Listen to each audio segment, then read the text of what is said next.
tässä on meidän oviaukko. Ja se, miten me hyödynnetään nyt näitä meidän tukitoimia, eli istua ja odottaa. Me laitetaan koira ensin.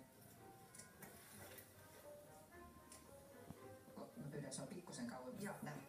Eli istu, odottaa, astutaan vähän kauemmas. Ole hyvä. Heitetään vaikka alusnaamilla tuonne. Ja sanotaan ole hyvä. Ja tämä on tärkeää, että tässä vaiheessa tämä harjoitus, niin tässä vaiheessa koiran tulee jo taitaa odottaa ja istua. Eli ei pidä liian aikaisin aloittaa tätä. Silloin se on taas kriteerinä liian hankala. Otetaan kerran vielä. Täällä missä? Täällä. Istu. Odottaa. Ole hyvä. Vanessa. Hienosti. Ja tällä tavalla sitten myöskin tätä kriteeriä, eli harjoitteen vaatimustasoa, voi aina vaikeuttaa.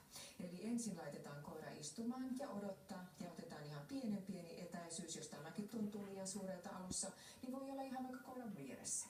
Ja vähitellen taas sitä etäisyyttä koirasta pidennetään. Eli se on aina vaikeampi silloin koiralle.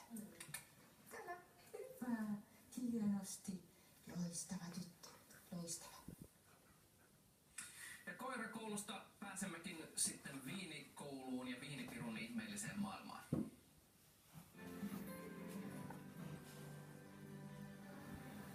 Tervetuloa Viinipirun viinikouluun ja me ollaan tällä kertaa siirretty itsemme tänne viinibaarin latvaan. Mitä kuuluu, Jesse? No oikein hyvää, kohta vielä parempaa, koska mä näen, että